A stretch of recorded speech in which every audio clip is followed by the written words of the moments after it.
own teachers and a teacher of my teachers, Dr. Chitramali De Silva, to tell the story of establishment of MCX services and covering services across life cycles. As you all know, Dr. Chitramali De Silva is a legend in MCH services in Sri Lanka. As the Deputy Director of Family Health Bureau, her leadership and guidance helped maternal and child health services to be implemented according to international standards. Ladies and gentlemen, as we all know, MCH services put us on the map of public health all over the world, and we owe it to many people like her who have worked tirelessly in their life to bring Sri Lanka so forward in MCH services. It's my great privilege to invite Madam you on stage. A round of applause to her.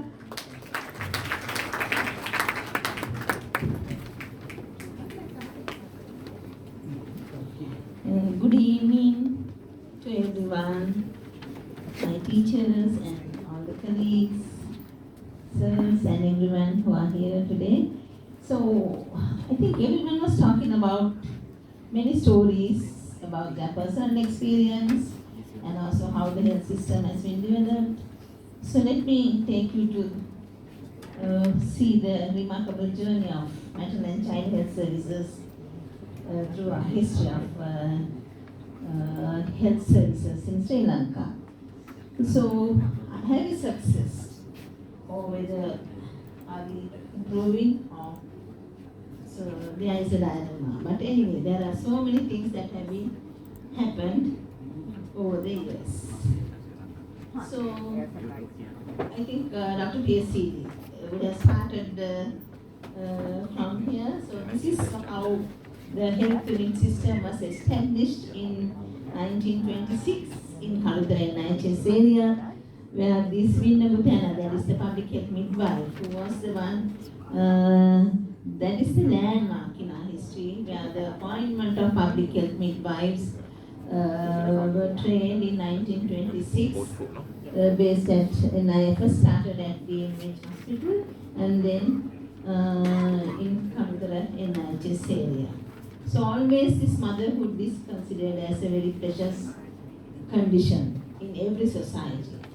So I think that may be the reason even in Sri Lanka, the first maternity hospital in the whole Asia was established in Sri Lanka, the Resursa Maternity Hospital. That was in 1879, a long way back in 1879. And then only this public health midwife training was started, and the attention was given to provide, first starting with the clinic-based care and then moving towards the domiciliary-based care for the pregnant mothers. And then later on only the newborn and the child care was incorporated. So at that time, we had a very high maternal mortality rate, nearly 2,400 per 100,000 live births at that time. But then there were a lot of home deliveries, and home deliveries were unskilled because there were no skilled persons to do the deliveries at home. So maybe there were so-called traditional birth attendants, the husbands of the women, the spouses, so all those people were used to, and also the traditional people who have been doing this work right at home, so they were doing like that. So, but then the government took a very strong decision. So, expanding the hospital services will take a lot of time. So, therefore, first we should promote skilled home deliveries by a skilled person. And that is how the midwives were trained to first to do the home deliveries at home. So I can remember when I was a small girl, right, when I was just starting the schooling, the midwife who was wearing this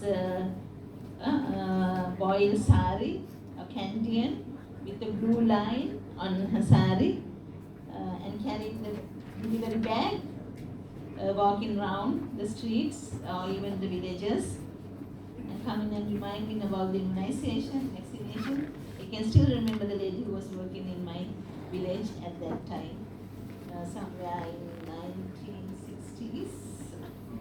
So anyway, that was the big achievement.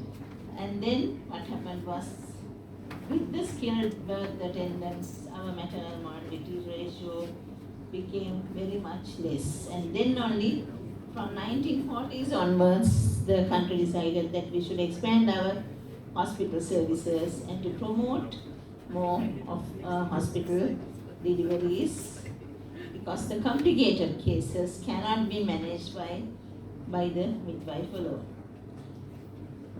So the clinic center is this maternal child welfare clinic center. So that is the clinic services where the woman comes and get the services at the center also. That is how the MCH clinics was established. And the midwife was first, they were just going by foot, and then they were given a push cycle.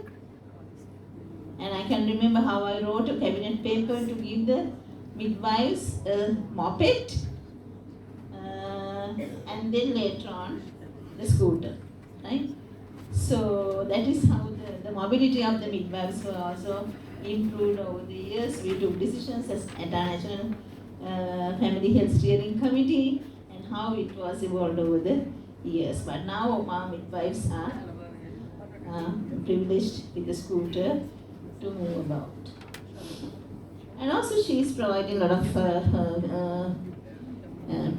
domiciliary care, starting from pregnancy, pre-pregnancy. Now we have expanded the services to cover the pre-pregnancy, pregnancy, and whole of the life cycle care.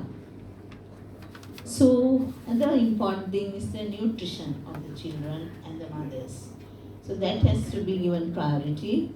I think as Dr. Suisse Pereira also mentioned about the nutrition policy and the multi-sector involvement, those are important. And she used to have this, she's still having this village-based field weighing post, where the every child is measured and their weight growth is monitored properly, and also the domestic care is also provided. And the important program in our school, our MCH program, is the school health program, which has a very long history. It was started in 1920s. So I can remember how I got my school medical inspection was carried out in my school. I was going to Bandegam Christ Church Balika Mahavidyalaya for the primary school. So we were asked to remove our uniform when we are entering into the school medical inspection room. We are going with only the underwears, and the examination is done by the doctor. And still I have the smallpox vaccination scar in my hand that was given at the school.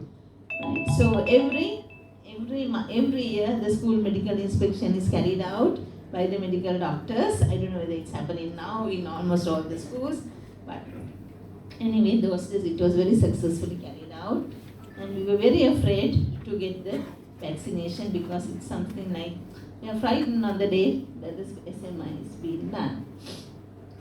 Now there are a lot of involvements, there are a lot of coordination between the Minister of Education and Minister of Health, and now the health promoting concept is also going on.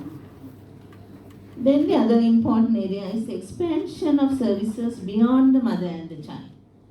So the maternal deaths or the newborn deaths cannot be controlled just by providing the care during pregnancy and childbirth.